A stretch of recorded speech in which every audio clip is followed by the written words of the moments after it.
a follow-up video from the kefir. I have frozen my kefir in the past when I get bored or overwhelmed with it, and I keep it in the fridge. Sometimes I keep it in the fridge for a week when I just need a break. But when it's time to bring it out of the freezer and start it again, it can be kind of intimidating or maybe even a little tricky. I actually just restarted mine a couple weeks ago, and it just hit me the other day. I should make a video about that.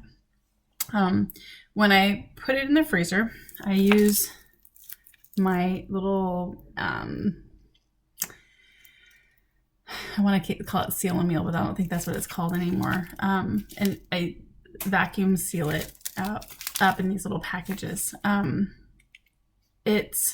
make sure I get the kefir grains. If you look through it, you can see that there's kefir grains in here. And then there's a little bit of milk. So I keep it a little bit.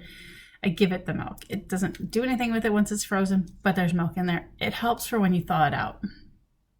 I add them to the little bag and I seal it up and I toss it in the freezer. This one is frozen rock hard. I think that one's from maybe 6 to 9 months ago. They recommend no more than 6 months, but I rehydrated it and it worked just fine.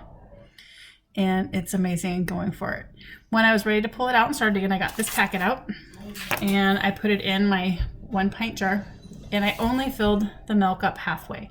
And I did use whole milk. If you can use fresh milk that hasn't been pasteurized, more power to you, it would be great, but I don't have that. I don't have access to that. So I used regular store-bought whole milk. Then the next day I strained it, I poured it out. You can keep the pour off, or you can dump it, or you can put it in something.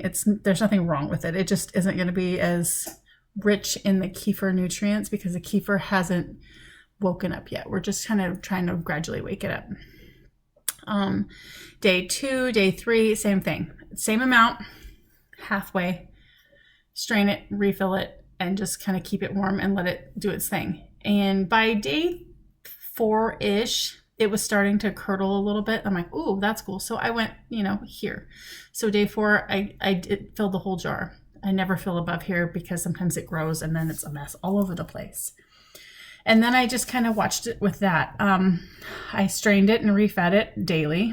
And as the strain off got thicker and thicker, I saved it because I make mine and save it, and I don't use it right away. Sometimes I do, sometimes I don't. Depends on if I'm fasting or if I'm eating or what I'm doing, or if hubby's on board and wants it or not. When this jar starts to curdle in a day, I move up to my next jar. This one has wax paper with a rubber band around it just to keep the bugs out. I just did it this morning, so it's looking pretty good. It may take 24 hours. It may take 72 hours. But after 24 to 48, I never let it go to 72, 48 maybe, it should be starting to curdle. Strain it. Don't let it go longer than that. Strain it and refeed it, and just keep refeeding it. Eventually, it'll get to where in 24-hour cycle, it's ready to strain and use. I have stepped up from this size jar to the bigger jar, and just from personal experience, that's too much kefir for us to consume in a day. So when I get enough, so I save it, I pour it back into a milk carton that I've emptied. And when I get a full milk carton, or I'm just going to be busy, or school's going to be crazy and I'm not going to have time, then I pop this whole thing. I put fresh new milk in it. I strain it, put milk in it, and I throw it in the refrigerator.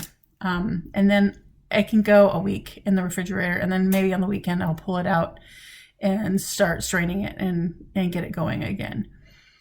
Yeah, that's about it. It's really not that complicated. You just have to be patient with it and not drown it.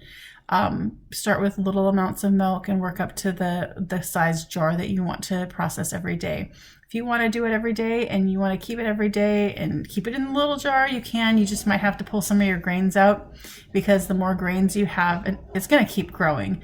The more grains you have, the faster it's going to curdle, because they're eating all that, all the lactose.